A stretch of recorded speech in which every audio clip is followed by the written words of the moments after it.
Gemini, Libra, Aquarius, someone is expecting pregnancy. Okay, pregnancy ಬರ್ತಾ ಇದೆ. So karma, something is ending, something is new beginning. So especially Gemini, Libra, Aquarius ಯಾರಿದ್ದೀರಾ, ನಿಮ್ಮ ಕರ್ಮ end ಆಯಿತು, ಇನ್ಮೇಲೆ new beginning ನಿಮ್ಮ ಲೈಫಲ್ಲಿ ಬರುತ್ತೆ ಅನ್ನುವಂಥದ್ದು ಇದೆ. ಮರ್ಕ್ಯುರಿ ರೆಟ್ರೋಗ್ರೇಟ್ ನಿನ್ನೆ ಆಗಿದೆಯಾ, ಅಯ್ಯೋ ಇಲ್ಲ, ನಿನ್ನೆ ಆಗಿದ್ದು ಜುಪಿಟರು. ಸೊ ಎಸ್, ಎಲೆಕ್ಟ್ರಾನಿಕ್ ವಸ್ತುಗಳನ್ನ ಖರೀದಿ ಮಾಡುವಂಥ ಸಾಧ್ಯತೆ ಇದೆ. ಎಲ್ಲೋ ಒಂದಷ್ಟು ರಿವ್ಯೂ ಕೊಡುವಂಥ ಜಾಬ್ ಮಾಡ್ತೀರಾ, ಇದರಿಂದ ಕೂಡ ನಿಮಗೆ ಫೈನಾನ್ಷಿಯಲಿ ಸಕ್ಸಸ್ ಆಗುತ್ತೆ ಅನ್ನುವಂಥದ್ದು ಕೂಡ ಇದೆ. ನಿಮ್ಮ ಇಂಟ್ಯೂಷನ್ ತುಂಬ ಚೆನ್ನಾಗಿ ಹೋಗುತ್ತೆ ಅನ್ನುವಂಥದ್ದು ಕೂಡ ಇದೆ. ಒಂದು ವಾರ್ನಿಂಗ್ ಇದೆ ಇಲ್ಲಿ, ಆ ವಾರ್ನಿಂಗನ್ನು ಸರಿಯಾದ ರೀತಿಯಲ್ಲಿ ಅನಲೈಸ್ ಮಾಡಿ ಮುಂದುವರಿರಿ ಅನ್ನುವಂಥದ್ದು ಇದೆ. ಸೊ ಯಾರೂ ನಿಮಗೆ ಸಿಗೋದಿಲ್ಲ, ಅವರಿಗೋಸ್ಕರ ಕಾಯ್ಕೊಂಡು ಟೈಮ್ ವೇಸ್ಟ್ ಮಾಡಬೇಡಿ ಅನ್ನುವಂಥದ್ದು ಇದೆ. ಎಸ್ಪೆಷಲಿ ನೀವು ಜಮಿನಿ, ಲಿಬ್ರಾ, ಅಕ್ವೇರಿಯಸ್, ಮಿಥುನ ರಾಶಿ ಅಥವಾ ತುಲಾ ರಾಶಿ ಮತ್ತು ಕುಂಭ ರಾಶಿಯವ್ರನ್ನ ಏನಾದರೂ ಕಾಯ್ತಾ ಇದ್ದರೆ ಟೈಮ್ ವೇಸ್ಟ್ ಮಾಡಬೇಡಿ, ಅವ್ರು ನಿಮ್ಗೆ ಯಾವತ್ತೂ ಸಿಗೋದಿಲ್ಲ ಅಂತ. ಸೊ ಟೈಮ್ ವೇಸ್ಟ್ ಮಾಡಬೇಡಿ, ಮೂವ್ ಆನ್ ಮಾಡಿ ಅನ್ನುವಂಥದ್ದು ಇದೆ. ವೆಯ್ಟ್ ಮಾಡ್ತಾ ಟೈಮ್ ವೇಸ್ಟ್ ಮಾಡಬೇಡಿ ಅನ್ನುವಂಥದ್ದು.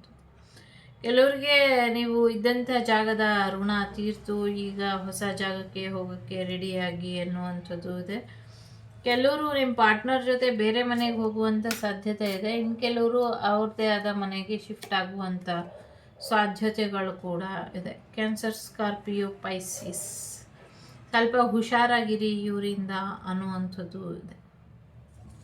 ನಿಮ್ಮದೇ ಈ ರಾಶಿಯಾಗಿದ್ದರೆ, ನಿಮ್ಮದೇ ರಾಶಿಯವರು ಬೇರೆಯವರು ಇದ್ದರೆ ಅವರಿಂದ ಹುಷಾರಾಗಿರಿ ಅನ್ನುವಂಥದ್ದು ಇದೆ. ಸೊ ಎಲ್ಲೋ ಕಾರಲ್ಲಿ ವೆಕೇಷನ್ ಹೋಗ್ತೀರಾ ಆದಷ್ಟು ಬೇಗ ಅನ್ನುವಂಥದ್ದು ಕೂಡ ಇದೆ.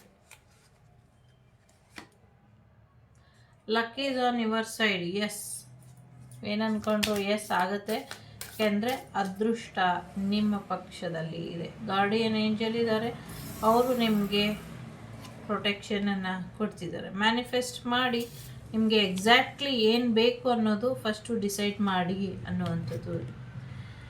ಯಾರೋ ಇಲ್ಲಿ ಕಾಮನ ಮ್ಯಾನಿಫೆಸ್ಟ್ ಮಾಡ್ತಿದ್ದಾರೆ, ಕಾಮನ ಮ್ಯಾನಿಫೆಸ್ಟ್ ಮಾಡೋಕ್ಕೆ ಹೋಗಬೇಡಿ ಅನ್ನುವಂಥದ್ದು ಇದೆ. ಸೊ ನಿಮ್ಮನ್ನು ನೀವು ಸರಿಯಾದ ರೀತಿಯಲ್ಲಿ ಉಪಯೋಗಿಸ್ಕೊಳ್ಳಿ, ಬಳಸ್ಕೊಳ್ಳಿ ಅನ್ನುವಂಥದ್ದು. ಸೊ ಯಾರೋ ನಿಮ್ಮನ್ನು ಒಂದಷ್ಟು ಬರೀ ದೈಹಿಕ ವಿಚಾರಕ್ಕೋಸ್ಕರ ಬಳಸ್ಕೊಳ್ಳುವಂಥ ಪ್ರಯತ್ನನ ಮಾಡ್ತಿದ್ದಾರೆ, ಇವರಿಂದ ದೂರ ಇರಿ ಅನ್ನುವಂಥದ್ದು ಇದೆ. ಸೊ ಆರೋಗ್ಯದ ಕಡೆ ಸ್ವಲ್ಪ ಹೆಚ್ಚಿನ ಗಮನನ ಕೊಡಿ ಅನ್ನುವಂಥದ್ದು ಇದೆ. ಇನ್ನು ಹೆಚ್ಚಿನ ಮಾಹಿತಿನ ತಿಳ್ಕೊಳ್ಳಿ, ನಿಮಗೆ ಏನು ಇಷ್ಟ ಆಗುತ್ತೆ ಅಥವಾ ಡಿವೈನ್ ನಿಮ್ಗೆ ಏನು ಹೇಳ್ತಿದ್ದಾರೆ ಅದ್ರ ಬಗ್ಗೆ ಅನ್ನುವಂಥದ್ದು. ಸೊ ಒಂದಷ್ಟು ಕನ್ಫೆಷನ್ ಮಾಡ್ಕೊಳ್ಬೇಕು, ಭಾವನೆಗಳನ್ನ ಹಂಚ್ಕೊಳ್ಬೇಕು ಅನ್ನುವಂಥದ್ದು ಇದೆ.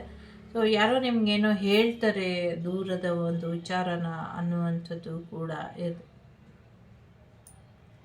ಒಂದು ಬ್ರೇಕಪ್ ಎನರ್ಜಿ, ರಿಯೂನಿಯನ್ ಆಗುವಂಥ ಸಾಧ್ಯತೆಗಳು ಕೂಡ ಇದೆ. ಸೊ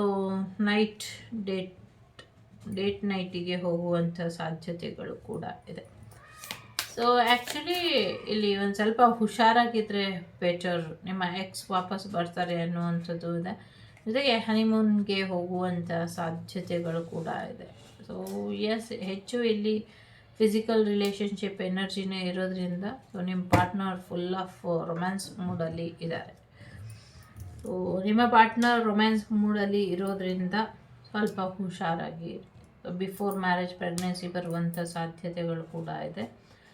ಸ್ವಲ್ಪ ಅವಾಯ್ಡ್ ಮಾಡಿದ್ರೆ ಬೆಟರ್ ಇರುತ್ತೆ ಅನ್ನುವಂಥದ್ದು ಇದೆ. ಸೊ ಒಳ್ಳೆಯದಾಗಲಿ. ಸೊ ಆದಷ್ಟು ಬೇಗ ಅವರು ನಿಮ್ಮ ಲೈಫಿಗೆ ಬರ್ತಾರೆ ಅನ್ನುವಂಥದ್ದು ಇದೆ. ಓಕೆ, ಒಂದಷ್ಟು ಚಾಲೆಂಜಸ್ ಇದೆ, ಅದನ್ನು ಕೂಡ ಸರಿಪಡಿಸ್ಕೊಳ್ತೀರಾ. ಸೊ ಥರ್ಡ್ ಪಾರ್ಟಿ ಸಿಚುವೇಶನ್ ಇದ್ದರೆ ಹುಷಾರಾಗಿ ಹ್ಯಾಂಡಲ್ ಮಾಡಿ ಅನ್ನುವಂಥದ್ದು ಕೂಡ ಇದೆ. ಒಳ್ಳೆಯದಾಗಲಿ.